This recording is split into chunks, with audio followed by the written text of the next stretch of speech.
Solve किया था तुम लोग? किया हो गया है? ठीक, डाउट नहीं कर सकते हैं। देखिए क्वेश्चन है बी का 12 सीट का, ट्रायंगल्स का एंगल एपी में है और ये आपको पता है अपोजिट साइड्स को स्मॉल लेटर से डिनोट करते हैं। तो ए बी सी में क्या इक्वेशन है? यदि ट्रायंगल्स का एंगल एपी में है, यह एंगल एपी में है एंड साथ ही साथ तीनों एंगल का सम क्या होता है पता है आपको? 180। तो दो रिलेशन पता है, ठीक है, तो उस दोनों रिलेशन को यूज करते हैं।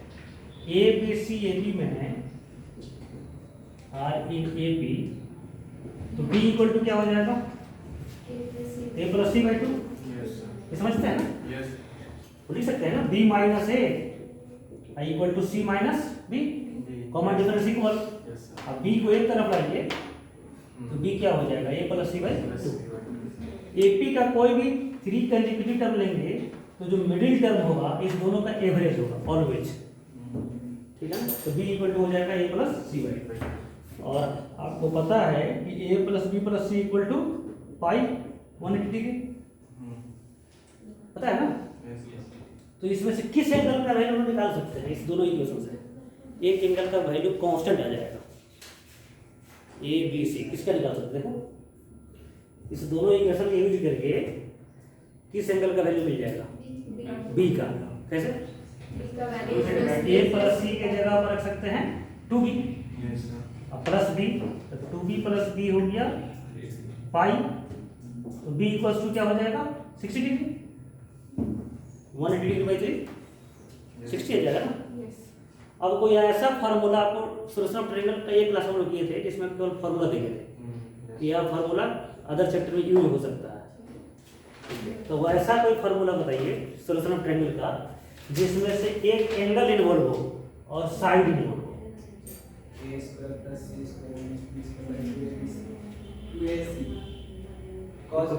हाँ, कोसाइन फार्मूला। एक साइन फार्मूला होता था a upon sine a equal to b upon sine I c upon sine c, याद है ना यार? ये पता है तुमको? फिजिक्स में यूज हो रहा होगा, कैसे पढ़ेंगे? बिना सोल्यूशन ऑफ ट्रायंगल के फार्मूला का एटलीस्ट फार्मूला पता रहना चाहिए। क्वेश्चन नहीं किए थे हम लोग, इसमें केवल फार्मूला किए। सबसे डर्टीएस्ट चैप्टर होता है ये सोल्यूशन ऑफ ट्रायंगल, तो सबसे लास्ट में करते हैं जब 11 12 सब खत्म हो गया, कुछ पढ़ाने के लिए नहीं है, तब ये चैप्टर हम लोग करते हैं। लेकिन फार्मूला कम से कम पहले देख लेते हैं। देखिए यहाँ पर एंगल ए भी है, यहाँ पर एंगल बी भी है। हम हमारे पास अवेलेबल केवल कौन है? Angle b. तो यह फार्मूला यूज करने से कोई फायदा नहीं है इस जगह। वैसे कोसाइन फार्मूला था cos of a equals to, देखो कोसाइन फार्मूला एटलीस्ट याद कर लो, cos ऑफ ए। तो ए एंगल ए जिस साइड से इंक्लूडेड हो रहा है, जिस साइड से वो बन रहा है, बी स्क्वायर प्लस सी स्क्वायर माइनस ए, अपोजिट वाले को माइनस करते हैं, माइनस ए बाई 2a। वो हम वीडियो भेज देंगे, वो 1 घंटे का वीडियो है, क्लास है, उसमें सब एक्सप्लेन करें प्रूफ के साथ हम लोग पढ़ेंगे। तो इसमें देखो एक एंगल इन्वॉल्व है और तीनों साइड इन्वॉल्व है। तो जो ऑप्शन दिया हुआ है इस क्वेश्चन का इसके टर्म में दिया गया ए बी सी के टर्म, हम लोग यह फार्मूला यूज कर सकते हैं। लेकिन कॉस है नहीं, कौन फार्मूला? Cos b. तो कॉस बी का वैल्यू बोलो क्या होगा? तो since cos b equals to क्या हो जाएगा? अब खुद कीजिए आंसर लो, यही खुद कॉस बी इक्वल टू लिखो, सबका वैल्यू देखो, आंसर क्या है।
भी 1/2 आ गया sir. 2ac 2 cancel ac equals to a square तो c square minus b square, यही आंसर हो जाएगा। इसी में इधर भेज के ऑप्शन मिला ना, ठीक है। यही है, दूसरा है आंसर वही है। और है डाउट बोलो, नहीं है डाउट?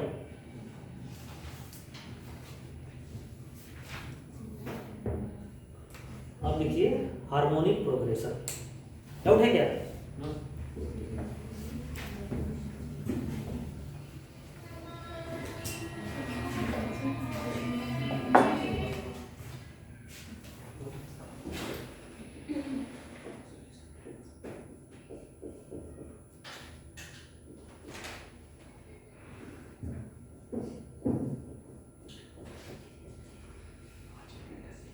हार्मोनिक प्रोग्रेशन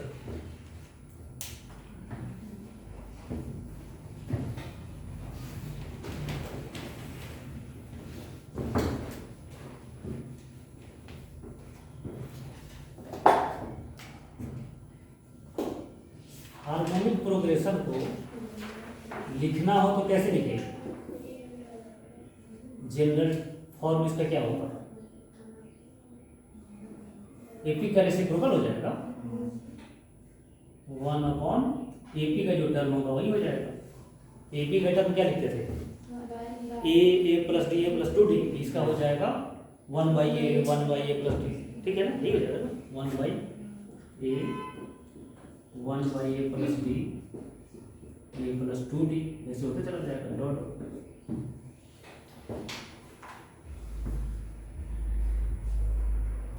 अब इस पर कोई भी क्वेश्चन हो, मान लो आप सीक्वेंस यह दिया और इस पर कोई भी क्वेश्चन हो तो एचपी का कोई फार्मूला नहीं है, अपना फार्मूला नहीं है, तो क्या करेंगे हम लोग? इसका रेसिप्रोकल करेंगे, एचपी का रेसिप्रोकल, ठीक है ना? और एपी का फार्मूला यूज करेंगे और फिर लास्ट में जो वैल्यू आया उसका रेसिप्रोकल करेंगे तो ये आंसर हो जाएगा, ठीक है ना?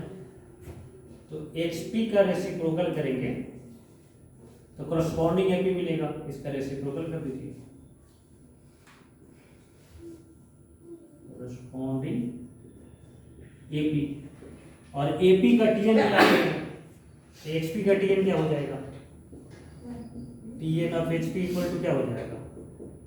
1/TN of AP. बस ये एक नोट जस्ट आपको देखने की दिखा दी, और इसमें आप कुछ लिखने की जरूरत नहीं। जब भी मान लो 3 टर्म्स आर इन एचपी दिया गया तो क्या करेंगे हम लोग? 1/a minus D 1/a plus D मानेंगे और फिर उसका क्वेश्चन सॉल्व करेंगे, ठीक है। सम के लिए नहीं कर सकते हैं, सम कर सकते हैं क्या? कि एचपी का सम निकालना हो, मान लो 1/2 1/3 1/4 1/5, ये एचपी में है तो इसका डिनोमिनेटर किस में हो जाएगा? एपी में। डिनोमिनेटर एपी में है तो रेसिप्रोकल एचपी में हो जाएगा, तो यह सीक्वेंस एचपी में है। अब इसका सम निकालना है तो क्या करो? रूल के अनुसार इसका रेसिप्रोकल कर दो, 2 + 3 + 4 + 5 कितना हो जाएगा? 14। आंसर लिख दो लास्ट में 1/14। ये गलत है कि सही है? गलत है। सम करना हो तो रेसिप्रोकल करके सम नहीं कर सकते, तो एचपी का सम का फॉर्मूला नहीं होता। इसमें सम का क्वेश्चन आएगा नहीं, केवल आएगा टीएम से रिलेटेड, 3 टर्म 5 टर्म से ज्यूम करने से रिलेटेड। तो हम चाहते हैं कि इस पर आप क्वेश्चन खुद सोल्व करें, तो होमवर्क करें, और जब नहीं सॉल्व होगा तो फिर हम करें। 2-3 क्वेश्चन जो एचपी का हम लोग करने वाले थे क्लास में, इसको आप खुद ट्राई करें विदाउट हेल्प, तो आपका दिमाग खुलेगा। आप लोगों में से कितने लोग हैं जो पहले वर्कड आउट सॉल्व करते हैं, सॉल्व एग्जाम्पल सॉल्व करते हैं और फिर उसके बाद एक्सरसाइज सॉल्व करते हैं?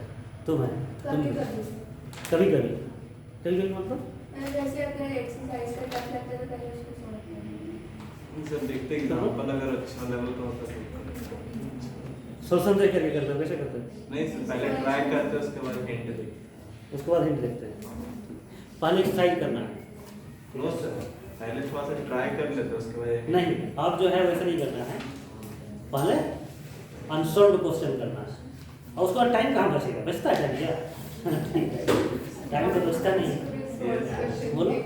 तो बाय चांस कभी सॉल्व क्वेश्चन देखते हैं, जब पता रहता था कि ये टीचर सॉल्व क्वेश्चन से ही क्वेश्चन देगी तब देखते थे हम लोग। हाँ, स्कूल के लिए देख सकते हैं, स्कूल वाले लोग सॉल्व भी करते हैं ना, देते हैं एग्जाम में, क्योंकि उनको आसान रहता है। Yes sir.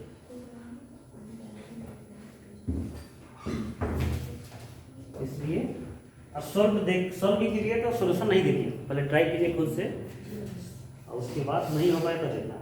Find the next question, एक क्वेश्चन है इसमें, find the 8th term of 2/11, 1/5, 2/9 dot. तो सबसे पहले क्या करेंगे, ये किसी सीक्वेंस में दिख नहीं रहा है, तीन ही पढ़ना ही है आपको, एपी जीपी एचपी, एपी नहीं है जीपी नहीं है, तो हो सकता है एचपी हो। एचपी को चेक करना पड़ेगा, चेक करने के लिए क्या करेंगे, इसका रेसिप्रोकल करेंगे, फिर दो टर्म का डिफरेंस देखेंगे, कांस्टेंट आ गया तो एचपी में गिवन हो गया, रेसिप्रोकल जो किए थे वो एपी हो गया, तो एपी का 8th टर्म निकालेंगे, फिर बाद में रेसिप्रोकल कर देंगे, हो जाएगा ना। Second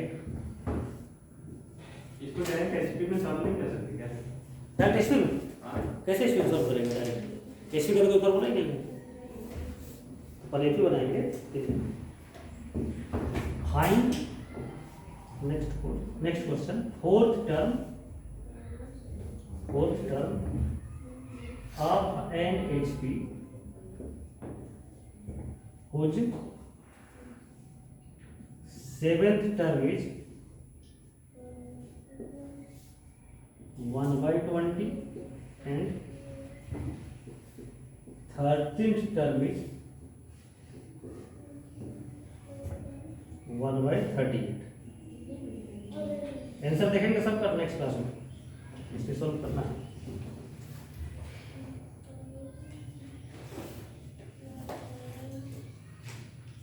Sum of three numbers, sum of three numbers in HP, sum of three numbers in HP is 37 and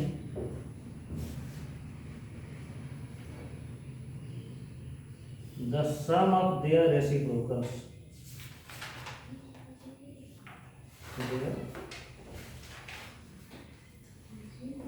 reciprocal is 1/4. Find numbers.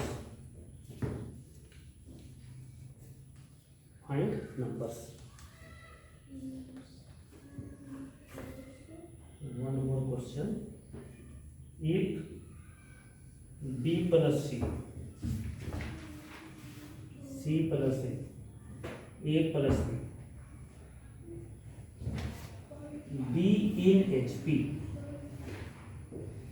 if B plus C, C plus A plus B, B in HP,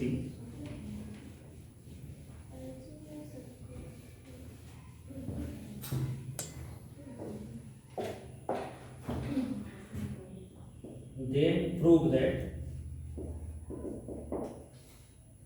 A by B plus C, B by C plus A, C by A plus B in H, if then prove that। चलो इसको तो देख के ही बोलो कैसे करेंगे, तो देख के ऐसे बोल सकते हैं, बोल के सॉल्व कर सकते हैं। एचपी में तो सबसे पहले क्या करेंगे, रेसिप्रोकल कर देंगे, तो रेसिप्रोकल कर दिया 1/B plus C, 1/C plus A, 1/A plus in A, ये है ना। अब इसके हेल्प से इसको लाना है, क्या करेंगे, बताया था ना कैसे टर्म को कंप्लीट करके मल्टीप्लाई डिवाइड सम करना है। यहाँ पर ए दिख रहा है ना, तो ए मत समझिए, वो समझिए a plus b plus c, तो multiply by a plus b plus c. तो a plus b plus c तीनों में जब मल्टीप्लाई कर देंगे तो यह भी एपी में रहेगा, एपी का प्रॉपर्टी है। और फिर क्या करेंगे, केवल ए बच जाए, बी प्लस सी हट जाए यहाँ से, तो -1 कर देंगे, सब्ट्रैक्टिंग 1 आ जाएगा, ठीक हो जाएगा। यस ठीक है, ठीक प्रोसेस है। ई x1 x2 x3 x4 x5 b in HP if x1 x2 x3 x4 x5 b in HP and x1 x2 plus x2 x3 x3 x4 plus x4 x5 equals to lambda times x1 into x5, find lambda। या आइट के पूछा होगा, ये 5 questions independently आपको try करेगा, नहीं solve होगा तो फिर हम लोग इसको नेक्स्ट क्लास में डिस्कस कर लेंगे।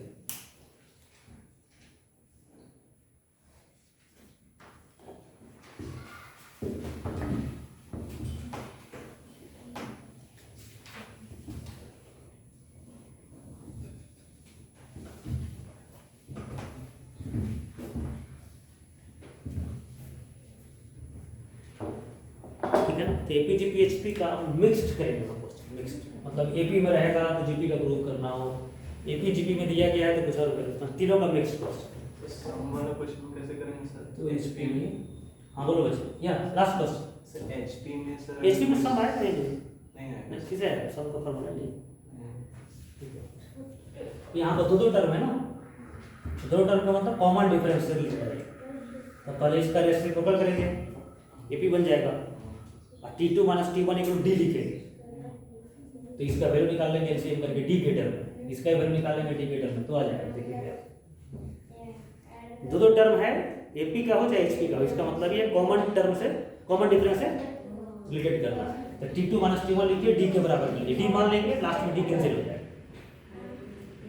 ठीक है, तो कुछ नोट लिखना है। तो फर्स्ट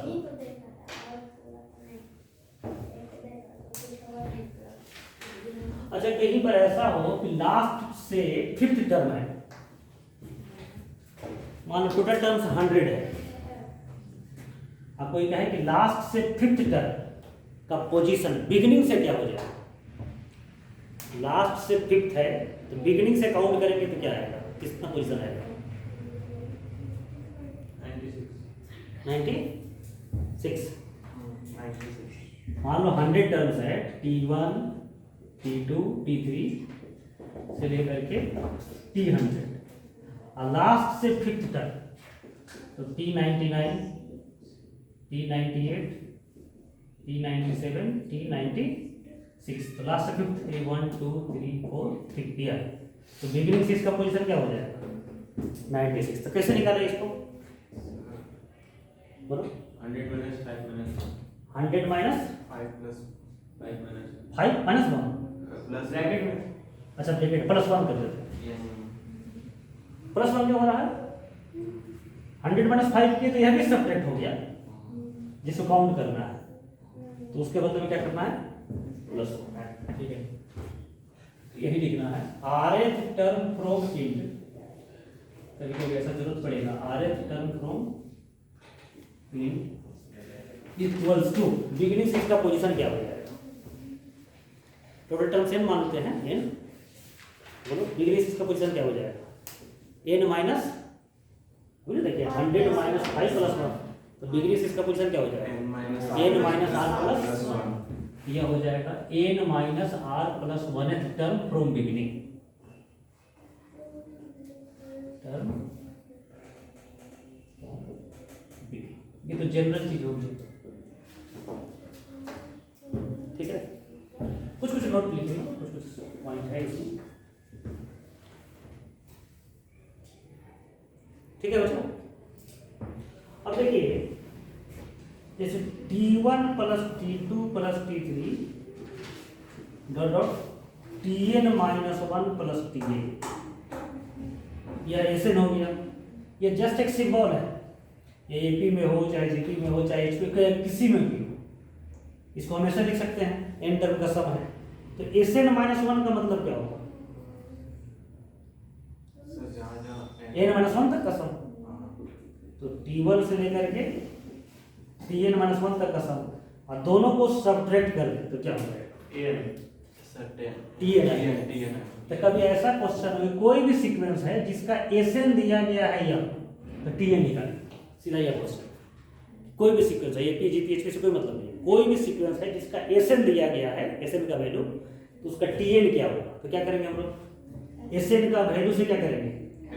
एसएन माइनस वन निकालेंगे। एसएन माइनस वन निकालने के लिए क्या करेंगे? एन की जगह पर एन माइनस वन रख देंगे, इसको सिंपलीफाई करेंगे, फिर दोनों पे क्या करेंगे? सब्ट्रैक्ट, टीएन निकलेगा। तो यदि एसएन गिवन है तो टीएन निकालने का फॉर्मूला हो गया SN minus SN minus reverse की तरह, ठीक है? ये एपी जीपी एचपी से कोई मतलब नहीं, किसी के लिए।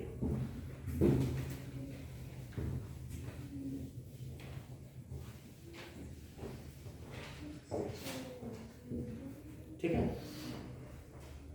ये equal to Sn minus SN minus one. अब है third, a B c B in A P. यदि a B c 3 number AP में है तो बी इक्वल्स टू क्या लिख सकते हैं? ये तो कोऑर्डिनेट ज्योमेट्री के साथ हम लोग लिखे थे। ए बी सी जीपी में बी स्क्वायर इक्वल टू, और a B c B in HP, पता है? हाँ, वो भी लिख सकते हैं। इसको सिंपलीफाई करेंगे तो 2ac बाई ए प्लस सी, और कभी कभी वो भी लिखना ज़्यादा अच्छा होता है। देखो यहाँ a B c h p में है तो पहले क्या करेंगे? इसका तो अपना कोई फॉर्मूला नहीं है, तो सबसे पहले क्या करेंगे? रेसिप्रोकल। यह एपी में बन गया, एपी में इस फॉर्मूला वैल्यू रख दे, तो बी की जगह पर क्या रखेंगे? 1 बाई बी, ए की जगह पर 1 बाई ए, सी की जगह पर 1 बाई 2। अब फिर इसका रेसिप्रोकल करेंगे तो बी इक्वल टू क्या आ जाएगा? 2 बाई 1 बाई ए प्लस 1, ये हो जाएगा। इसी को एलसीएम करेंगे तो यह आ जाएगा। जनरली हम लोग यही यूज करेंगे।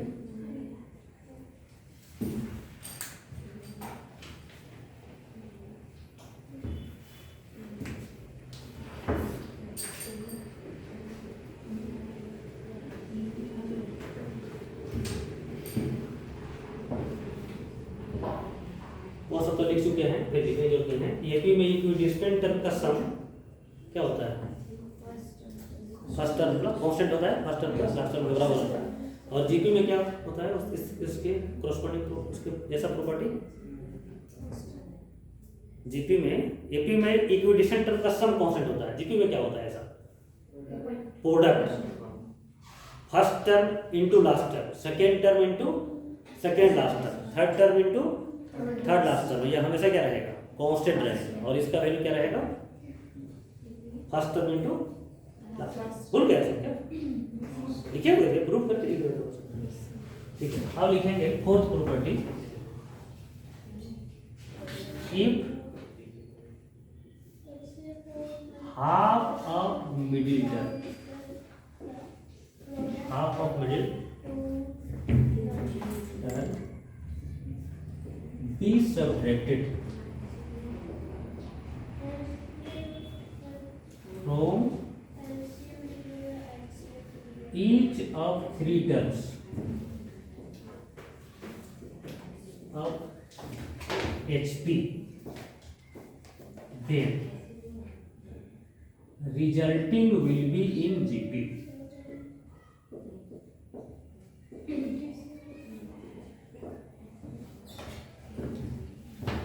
यह एक इम्पोर्टेंट रिजल्ट है, थोड़ा डिफरेंट भी है, तो इस चीज को ध्यान में रखेंगे। If half of middle term b subtracted from each of 3 terms of HP, then resulting will be in GP. इसका मतलब क्या हुआ?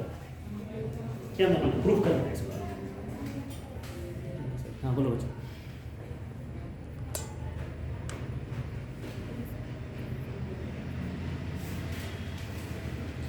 बोलो बच्चे, इसका मीनिंग क्या है? गिवन क्या है? एचपी का टर्म या जीपी का टर्म? एचपी। 3 नंबर एचपी में दिया गया, तो मान लेंगे कि 3 नंबर का HP a B c B in HP, ठीक है ना? तो बोलो एचपी का कंडीशन क्या होता है, या क्या इंप्लाई करेगा? B equal to 2ac by a plus c. HP तुरंत एक इक्वेशन दे देगा, b equal to 2ac by a plus c, जिसका बाद में यूज हम लोग करेंगे, ठीक है? अब इसके बाद क्या कहा जाए? 3 टर्म में से क्या करना है? मिडिल टर्म का हाफ सब्ट्रैक्ट करना है। कितना सब्ट्रैक्ट करेंगे हम लोग? b/2। तो subtracting b/2, subtracting b/2 from each term. तो a माइनस b/2, b से b/2 सब्ट्रैक्ट करेंगे तो b/2, c से b/2 सब्ट्रैक्ट करेंगे। अब कह रहा है कि इसको प्रूव कीजिए, यह जीपी है। ये जो नया जो टर्म मिला, न्यू जो नंबर्स मिला, इसको प्रूव करना है कि जीपी है। तो जीपी में कैसे प्रूव करेंगे समझिए। 3 नंबर्स को जीपी में प्रूव करना है, क्या करेंगे हम लोग? मिडिल का स्क्वायर एक्सट्रीमिटीज का प्रोडक्ट के बराबर है। समझ रहे? एक्सट्रीमिटीज समझ रहे हैं ना? मिडिल का स्क्वायर मतलब इसका स्क्वायर इस दोनों के प्रोडक्ट के बराबर हो जाए, तो हम बोल सकते हैं कि तीनों टर्म क्या है? जीपी। समझ रहे हो ना? तो इस दोनों का प्रोडक्ट मल्टीप्लाई करके देंगे। कंसीडर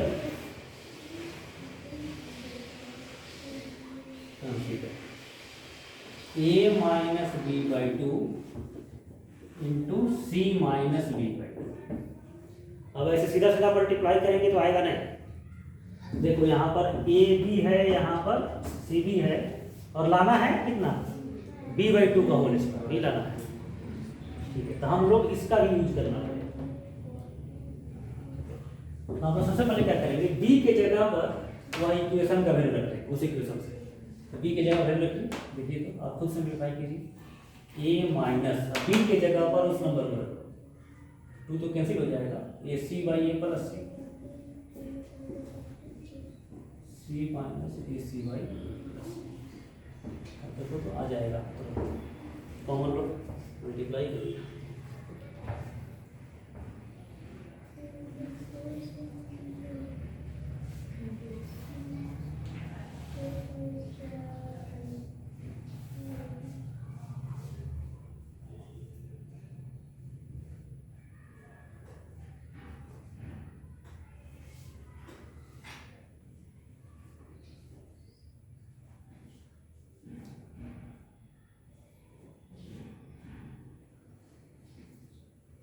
ये कॉमन आ जाएगा, 1 minus c by a plus c, c common 1 minus a by a plus c, a c into LCM करो, c cancel, a by a plus c, यहाँ पर एलसी कैंसिल होंगे, सी by a plus c. यहाँ तक पहुँचे आप लोग?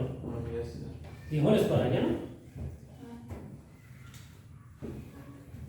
क्या आ गया? ए सी बाई ए प्लस सी का होल स्क्वायर। हमको लाना कितना है? एक्सट्रीमिटीज का प्रोडक्ट कितना के बराबर आना चाहिए? b/2 का होल स्क्वायर। फिर उसका यूज करो, देखो b/2 का होल स्क्वायर आ गया क्या? यस अब क्या लिख सकते हैं? Yes sir. A c by a plus c की जगह पर लिख सकते हैं ना वहाँ से? हाँ यस। तो b/2 का होल स्क्वायर। तो हेंस प्रूव्ड वो जीपी में है। ठीक है बच्चों,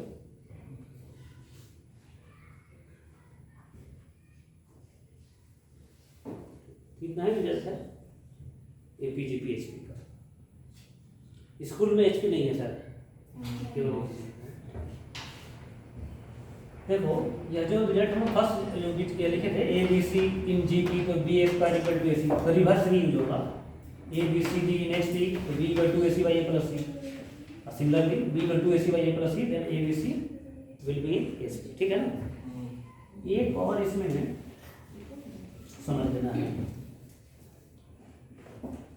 जैसे बी स्क्वायर इक्वल टू ए सी कहीं पर है तो यह इंप्लाई करेगा A B C in GP. समझ ना, उसी का रिवर्स लिख रहा है। B square equal to a B c यदि GP b equal to A c है तो a B c will be in GP. अब ध्यान से देखिए, minus a b minus c भी लिख सकते हैं क्या कि जीपी में होगा इसी से, ठीक है, सकता है कैसे?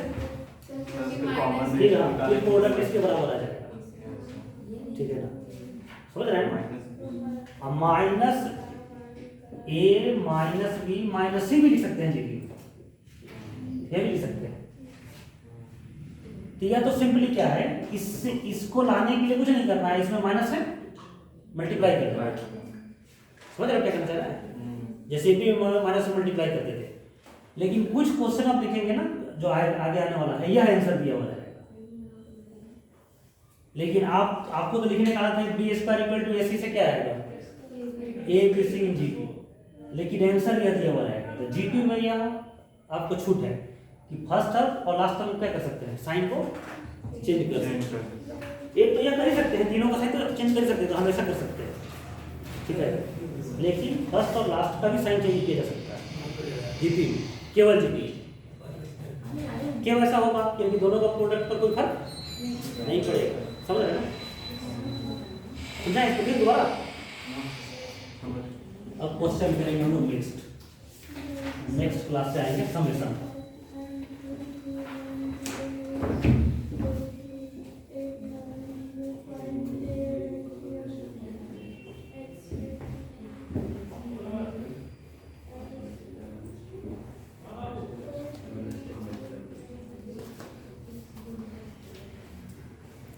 आइडिया तैयार करना है ना कीबोर्ड का, हाँ तो उसी लेवल का पढ़ना है। ठीक है, बोर्ड का तो खत्म हो गया है।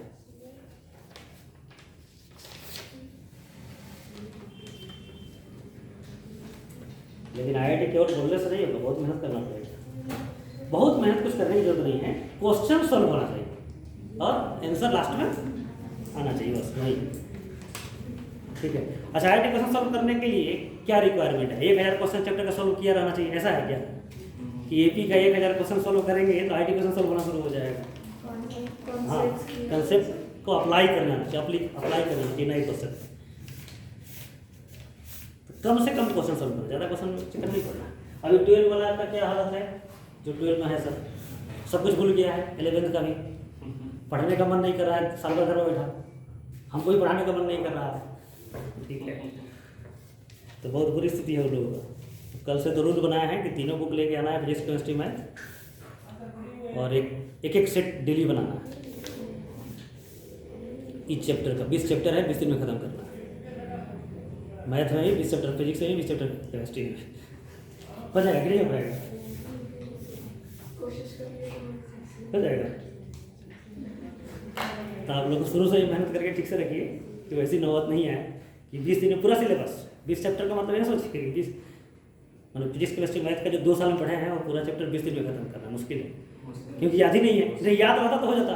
मान लो एपी का सब फॉर्मूला याद है, अब 25-30 क्वेश्चन सॉल्व करना हो तो 2 घंटे में तो हो ही जाएगा। और रिविजन करेगा तो एक चैप्टर का देखें ना, एक कॉपी रिवाइज करना। तो याद रखना एक चैलेंजिंग बात होता है, याद कैसे रखिए इतना सिलेबस को, कैसे याद रखेंगे आप लोग? याद रखना हो तो थोड़ा कभी देख लेंगे। हाँ, मिक्स टेस्ट देंगे ना, मिक्स टेस्ट हर चैप्टर का रैंडम क्वेश्चन आएगा, कहीं परम्यूटेशन का, कहीं APCP का, तो याद रहेगा।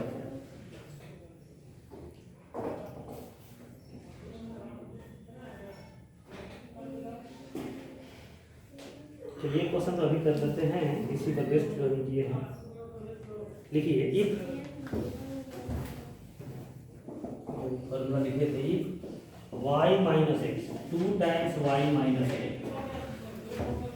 Y minus J R in H P R in H P then prove that x minus a y minus a z minus a r in gp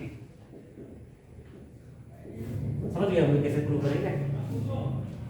HP में 3 term दिया गया है, GP में लाना क्या करेंगे रेसिप्रोकल टर्म करेंगे। Formula है इसके लिए, तो अभी तो लास्ट फार्मूला पढ़े थे। अरे HP से GP प्रूव करने का तभी जस्ट फार्मूला पढ़ेंगे। क्या करना है इसके लिए, मिडिल टर्म का हाफ करके मिडिल टर्म का हाफ सब्ट्रैक्ट कर दीजिए, इतना के बराबर आ गया तो हो गया, तो कुछ नहीं करना है। तो मिडिल टर्म का half subtracting half of middle term from each term.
आगे आप लोगों का सब्ट्रैक्ट करते ही आप HP नहीं लिखेंगे, आप लिखेंगे किसमें GP में। या GP में हो गया, फार्मूला गारंटी देता है। जब हाफ टर्म सब्ट्रैक्ट कर दिए तो वो GP में हो गया, ये GP में आ गया। देखिए तो जो आंसर लाना था उतना ही आगे, कुछ चेंज है इसमें, अल्टर है। जाना था आंसर क्या हम लोग का आया, कुछ अल्टर है वही माइनस हाँ, तो केवल तीनों माइनस नहीं है, तीनों माइनस होता तो इजी था। केवल माइनस किस में है, फर्स्ट और लास्ट, तो कर सकते हो, तो पता है। Hence x minus a y minus a z minus a R E हो गया, समझ गया हो गया, ठीक है। ये लास्ट लाइन लिखने में कोई दिक्कत नहीं है, हमेशा लिख सकते हैं। तो जब भी HP से GP प्रूव करना 3 टर्म का, तो क्या करना है, वो बी स्क्वायर इक्वल टू ऐसे सभी नहीं करना, सीधा क्या करना है मिडिल टर्म का हाफ सब्ट्रैक्ट करना है। स्टैंडर्ड फार्मूला है। नेक्स्ट क्वेश्चन,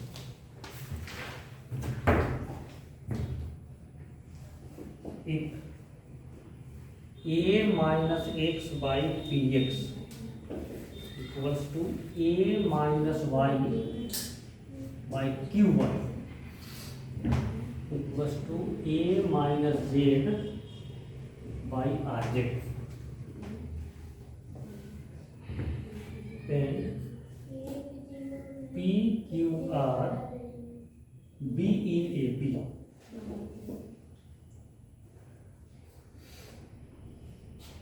then प्रूव करना है XYZ in H।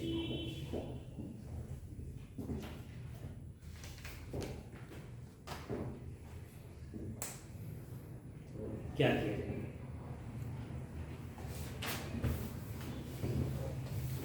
एक आप लोग सर ध्यान में है कि नहीं, बहुत सारे रेशियो जब इक्वल होता है तो कैसे सोल्व करते हैं उसको। बहुत सारे रेशियो इक्वल हो तो उसको सोल्व करने का वे क्या होता है पता है, नहीं पता है। रेशियो एंड प्रोपोर्शन नहीं पढ़ेगा, क्या पढ़ते हैं तो नहीं, 2 रेशियो है तो ठीक है, कॉम्पोनेंट डिफरेंस। बहुत सारे रेशियो इक्वल, 3 4 5 रेशियो इक्वल, तो कुछ उसको मान लेते हैं, के मान लेते हैं, के मान, ठीक है, इसको कुछ के मान लेंगे, this equal to k a minus x by p x a minus y by p y. यह हमेशा काम करता है, इसको के मान लेना है। और ये इतना काम करता है ना, इसका नाम ही पड़ गया के रूल। जब भी के रूल का बात होगा तो समझ जाए के मान लेना है। अब सोचना है क्या करना है। पी क्यू आर किस में है, एपी में। तो हम लोग क्या कर सकते हैं, इस फर्स्ट रेशियो को लास्ट से इक्वेट करके पी का वैल्यू निकालेंगे, फिर क्यू का वैल्यू फिर आर का वैल्यू यहाँ पर रख देंगे एपी वाला में। एपी से लाना है एचपी में, तो फिर प्लस माइनस करके आ जाएगा आसानी से। इसे पी क्यू का वैल्यू निकालिए, रखिए यहाँ पर।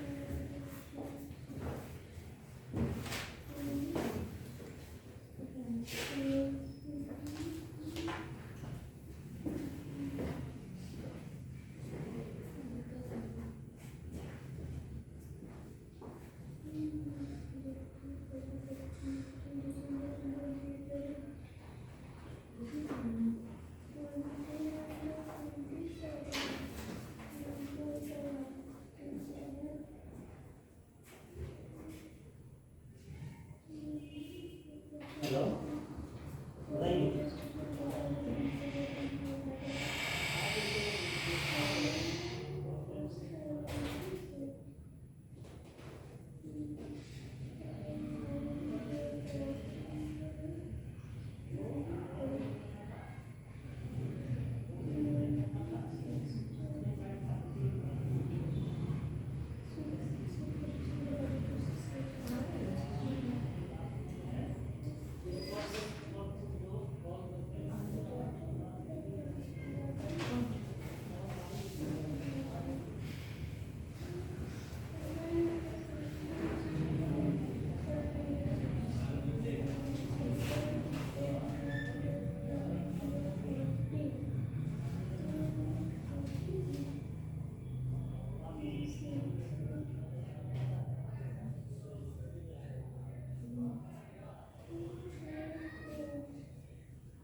हो गया सॉल्व किया? Yes, sir. बन गया आप लोग? Yes. वही प्रयास करने से होता है, हम नहीं प्रयास करेंगे तो नहीं होगा। सॉल्व भी करें? Yes. No, sir. No, sir. Yes. Solve करें? No, sir. नहीं, ऑनलाइन वाला को सॉल्व करना पड़ेगा ना, उसका तो प्रयास करता नहीं होगा। तो P का वैल्यू क्या हो जाएगा? फर्स्ट को लास्ट से इक्वेट करें तो P का वैल्यू क्या हो जाएगा? A minus x by similarly Q equal to हो जाएगा A माइनस वाई बाई और R ना P Q R A minus z by h. अब P Q R AP में है तो P Q R की जगह पर यह रख देंगे R AP और AP में सेम नंबर से मल्टीप्लाई कर सकते हैं तो मल्टीप्लाई बाई के ये हो जाएगा ना। Minus P equals to R minus Q. उतना लंबा प्रॉपर्टी उनका है ना, तो मल्टीप्लाइंग बाई के तो के कैंसिल हो जाएगा, सिंपली बचेगा A minus x by x, A minus y by y, A minus z by z, also R in A P. तब क्या करेंगे, हमको आना है 108 तक, ऐड 1, x कैंसिल हो जाएगा, a by x, a by y, a by z also electric, फिर डिवाइड बाई a, तो 1 by x, 1 by y, 1 by z electric. अब रेसिप्रोकल करेंगे तो x y z will be next, ठीक है। Next question,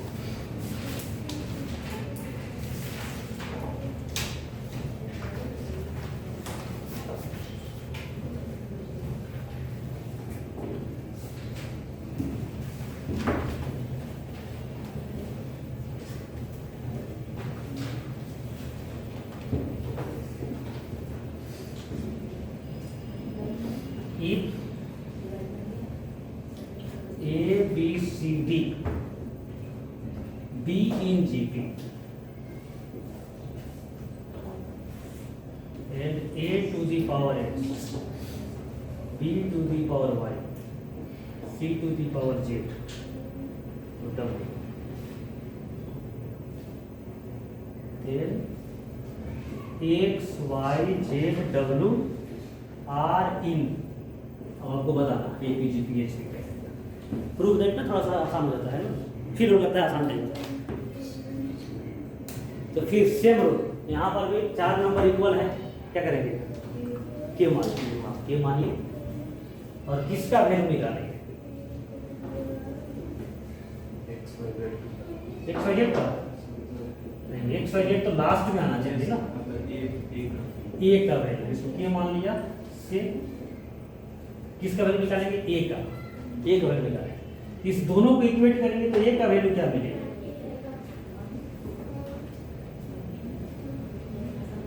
एक ऐसे रूट के एक्स की तो power 1 by k to the power 1 by x, ये तो करेंगे, देखिए इस दोनों को इक्वेट करेंगे तो ए का वैल्यू क्या मिलेगा, के टू द पावर, फिर बी सी डी का वैल्यू मिल जाएगा, यहाँ पर रख दीजिए बी सी डी इन जी पी।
अब देखिए यहाँ पर हम लोग क्या कर सकते हैं, बहुत ही आसान है, पढ़ेगा ना, जीपी का लॉग लेंगे तो क्या बन जाएगा, ये पी, तो लॉग ले लो विथ बेस की,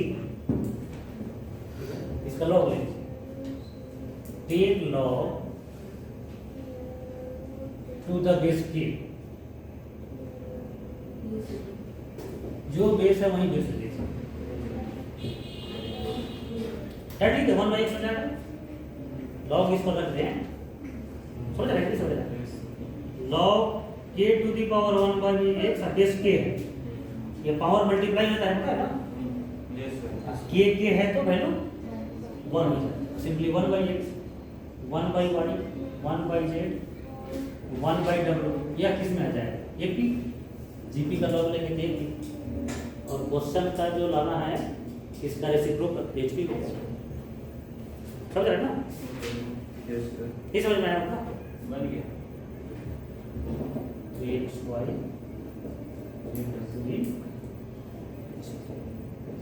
तो ऐसे नेक्स्ट क्वेश्चन रहेंगे। साम दाम दंड भेद सब यूज करना है आपको, कभी लॉग, कभी के रूल, कभी कुछ।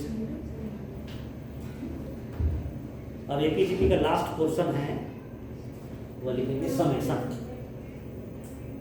अब हेडिंग लिखिए समेशन। स्पेशल सीरीज या summation will special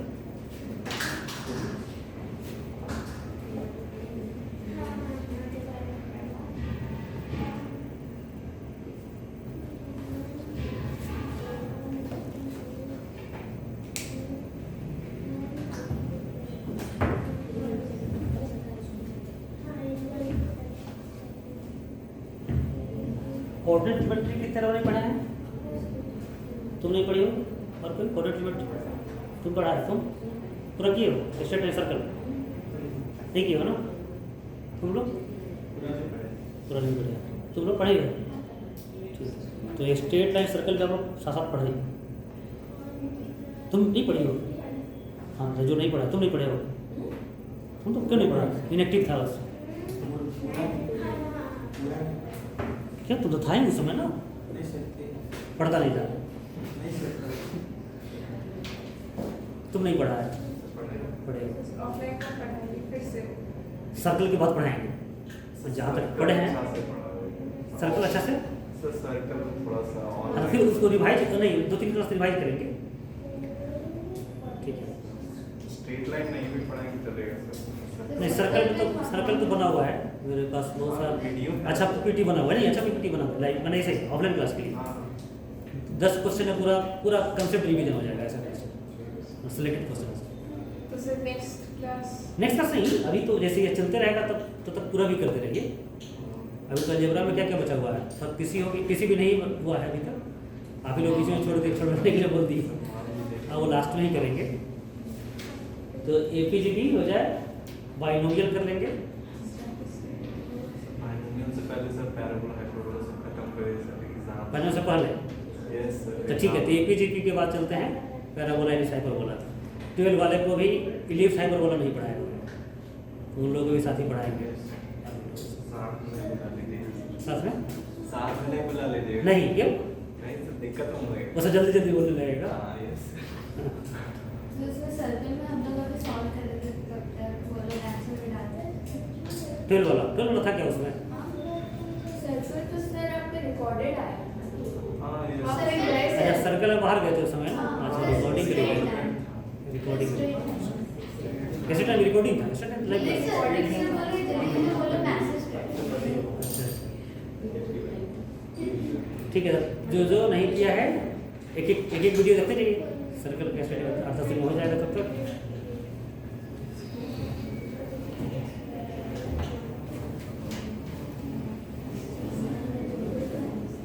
special series में क्या है कि अब दूसरे वैरायटी का भी क्वेश्चन हो सकता है। अच्छा कुछ तो किए थे शायद हम लोग ट्रिगोमेट्री में भी समेशन का क्वेश्चन नहीं पढ़ाया था हम लोग। नहीं पढ़ाई कैसे ढंग से तो पढ़े थे नहीं समेशन में लास्ट में क्या ट्रिगोमेट्री में नहीं याद होगा याद भी नहीं होगा। तो लिखिए इसमें फर्स्ट पॉइंट कुछ नोट लिखेंगे इसका सिग्मा। सिग्मा पता है ना आप लोगों को? Yes sir. यह सम के लिए यूज होता है।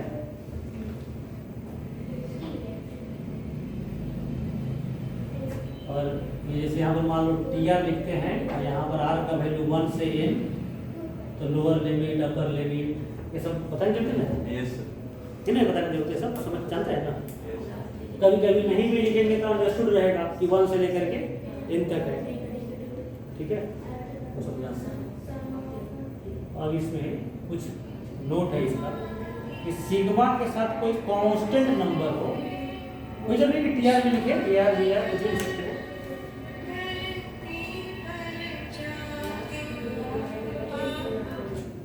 तो कांस्टेंट नंबर है जिसको बाहर कर सकते हैं।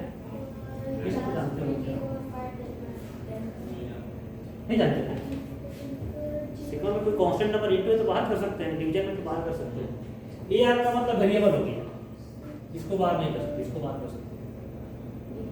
हाँ, एक नंबर मान लो दो सीक्वेंस का सम है u r plus b r, दो सीक्वेंस प्लस माइनस, इसको सेपरेट कर सकते हैं। हाँ बताइए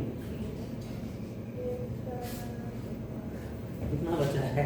7-8 बचा है 11 में, अब 15 बचा 12 में आ रहा है, पता नहीं।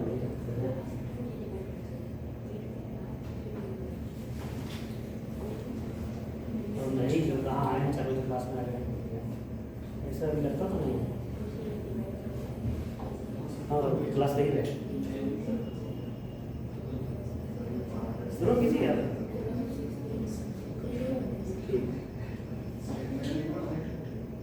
केमिस्ट्री लेना है, केमिस्ट्री सैटरडे से होगा, सैटरडे से शुरू होगा। कब तक है? ये ऑनलाइन व्हाट्सएप ग्रुप में ज्वाइन नहीं करना है, व्हाट्सएप ग्रुप में भी ऐड नहीं किया। अच्छा नहीं किएगा ना, जिनका उतना एक्टिव ही नहीं है ऑनलाइन। केमिस्ट्री कौन पढ़ रहा है गुप्ता से? कौन पढ़ रही है? कैसा चल रहा है? ठीक नहीं चल रहा है? ठीक चल ठीक ही चल रहा है। वीडियो वीडियो पढ़ता नहीं बच्चा, से छोड़ सकते हैं वीडियो से। कोई भी मतलब लाइव का मतलब ऐसे कि बस अटेंड करना है, इसमें तो हाँ। सब सोचते हैं कि बाद में बाद में, हाँ, वो वो छूट छूट जाता है। जाता है, यही रहता है। तुम लोग पढ़ रहा है कहाँ केमिस्ट्री? नहीं पढ़ रहा है? कहाँ पर? Ajit Ajit sir origin chemistry UKC. मतलब तुम लोग तो अभी पेंडिंग में रखा है। ठीक है यहाँ तक? ये दो है सम, इसको अलग कर सकते हैं, इंटू में नहीं होगा, इंटू में नहीं अलग कर सकते, डिजिटल नहीं कर सकते। ये सिंपली समझिए ना, कहीं पर हो 2 + 3 + 5 और इंटू 5 + 7 + 8,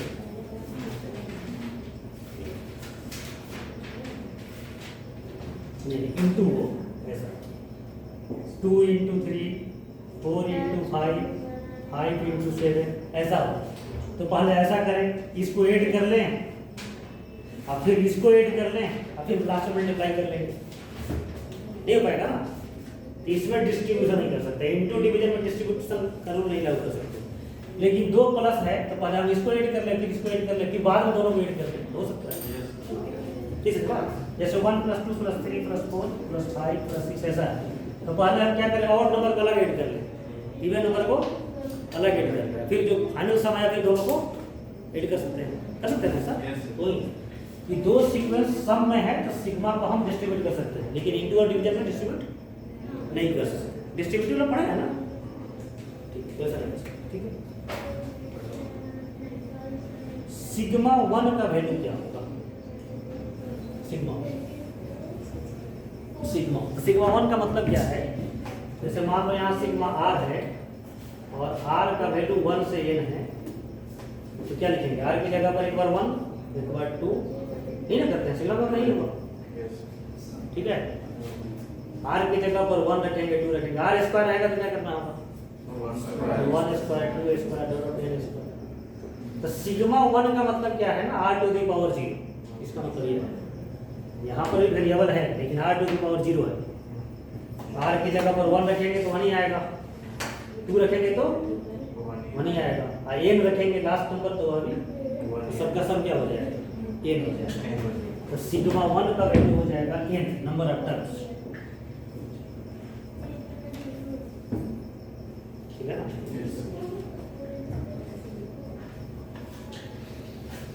और ये सिंबल है कि Sn का मतलब क्या हुआ? सिग्मा Tn हुआ। मतलब Tn कहीं पर लिखा हुआ है तो उसका सिग्मा रख दीजिए तो उसका मतलब Sn हो गया। ठीक है, तो Tn का सिग्मा Sn, Sn पता हो तो Tn कैसे निकालेंगे? अभी जैसे कहते हैं Sn - Sn - 1 = Tn, दोनों एक दूसरे के सेकंड कुछ फॉर्मूला है। सम ऑफ नेचुरल नंबर आपको पता है, 1 + 2 + 3 + n का सम क्या होता है? n × n + 1/2। जानते हैं ना? इसको सिग्मा आर सिग्मा एम लिख सकते हैं।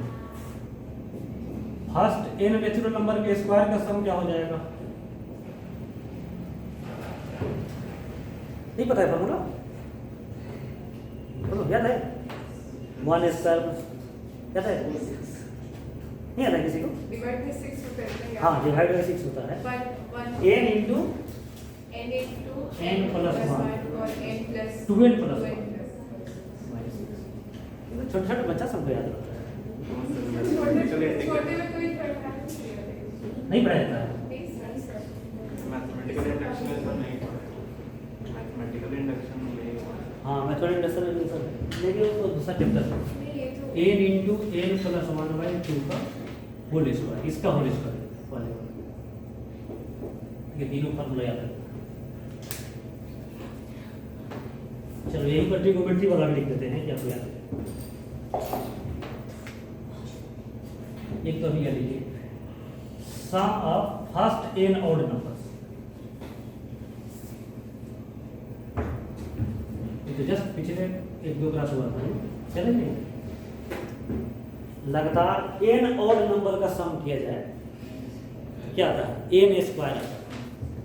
वो तो बताया था आपको ना, n स्क्वायर नंबर 3 में कुछ बोल रहे थे 1 + 3 ये परफेक्ट स्क्वायर ही आएगा। 1 + 3 + 5 परफेक्ट स्क्वायर ही आएगा। 1 + 3 + 5 + 7 कितना आएगा? तो जितने टर्म्स उसका स्क्वायर, या 3 टर्म है तो 3 स्क्वायर, 2 टर्म है तो 2 स्क्वायर, तो n square n term. Last number का स्क्वायर नहीं, नंबर ऑफ टर्म्स का। नंबर ऑफ टर्म कैसे डिसाइड करें? इसमें तो बीच में मिसिंग है ना, लगातार है ना। 1 + 2 2 नहीं है 3 है। लगातार नंबर लिखेंगे तो जो लास्ट नंबर होगा वहीं लास्ट टर्म भी होगा, नंबर ऑफ टर्म्स भी होगा। समझ रहे हैं ना? ये तो लगातार नंबर नहीं है, तो नंबर ऑफ टर्म कैसे डिसाइड करेंगे? मान लो 1 + 3 + 5 + ... 51 तक, इसका सम क्या होता है?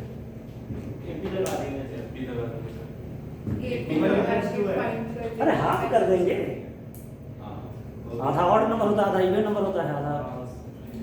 तो 50 तक कितना हो जाएगा? 25 एक जगह है 26 टर्म 26 स्क्वायर। नहीं समझ बात? 1 से लेकर 50 तक नंबर आप मन मन लिख लिए, तो उसमें हाफ ऑड नंबर होगा, हाफ इवन वाला को छोड़ दो, बच गया और हो गया 25 प्लस एक एक्स्ट्रा, तो 26 का स्क्वायर नहीं मिल जाएगा? Yes sir. या एक और भी तरीका है, बहुत सा तरीका है। 1 + 3 + 5 + 51 ऑड नंबर 2n - 1 लिखते हैं, तो 2n - 1 को 51 से इक्वल कर दो, यस सर। n का वैल्यू क्या हो जाएगा? 26 आ जाएगा। तो ऐसे भी कर सकते हैं। 2n + 1 भी लिखते हैं ऑड नंबर को, लेकिन इसमें गड़बड़ हो जाएगा। देखिए यह पहला टर्म है, तो n की जगह पर 1 रखने पर यह वैल्यू मिल जाना चाहिए। क्लियर का मतलब क्या है ना कि n की जगह पर यह 1 रख दें, यह नंबर मिल जाए पहला टर्म, और इसमें 1 रखेंगे तो नहीं मिलेगा पहला टर्म। यह यूज नहीं करना है, यह यूज करना है, फिर माइनस। समझ रहे? मान लो कहीं पर 2 चॉइस को लिखने का चेक भी करना है, कौन वैलिड है कौन वैलिड नहीं है, तो वह n की जगह पर 1 रख के देख लीजिए। तो ट्रिगोनोमेट्री वाला यही लिख देते हैं, एक बार रिवीजन भी हो जाए। यह फॉर्मूला आपको बार बार जरूरत नहीं पड़ता, तो इसीलिए याद भी नहीं रहता है इसमें।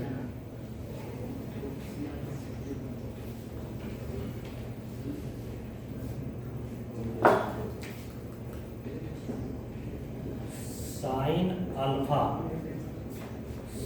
Alpha plus beta, sine alpha plus 2 beta dot sine alpha plus n - 1 into beta.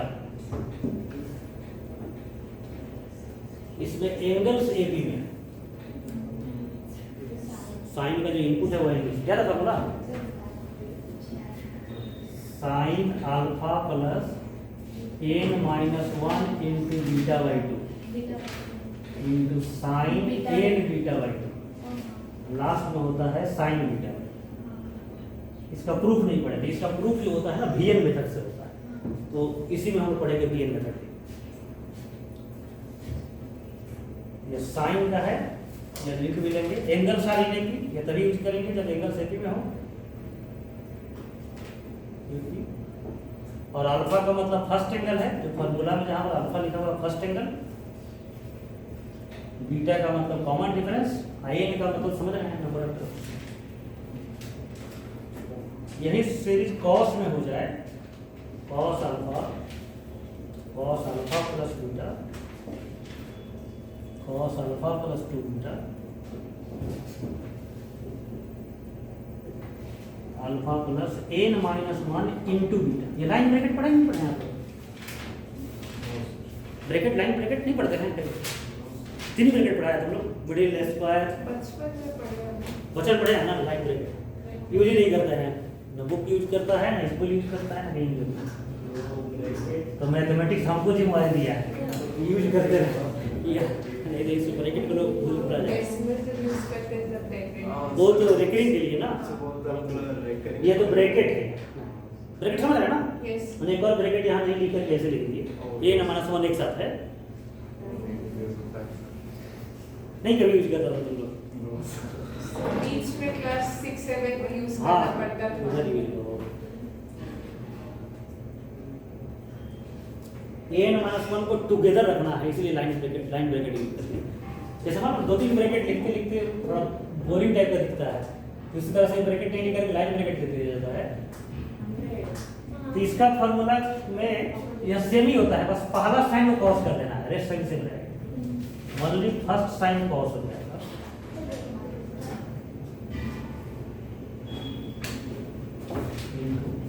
Sign n beta by 2, इसका डेरिवेशन बहुत बड़ा बड़ा है, ठीक है, इसको रट के ही अभी याद रखना है। डेरिवेशन पढ़ना है हम लोग, इसी में आएगा, इसी टॉपिक में आएगा, जो समेशन वो देख रहा है।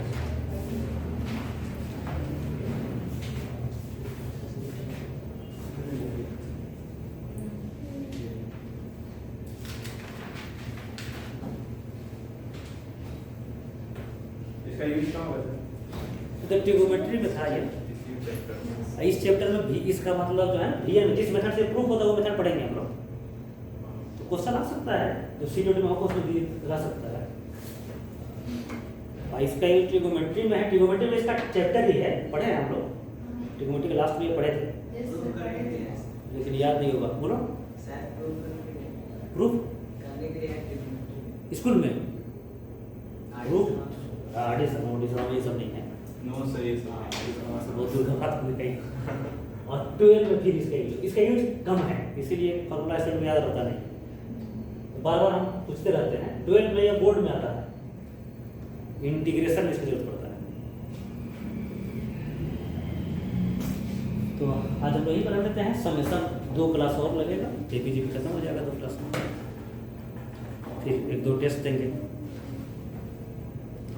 टेस्ट आज देखते हैं, भेजेंगे टेस्ट टाइप हो गया है, बस अभी नहीं पूछता। अच्छा सर, कैलकुलस का इंटीग्रेशन डिफरेंशिएशन का वीडियो है? बोलो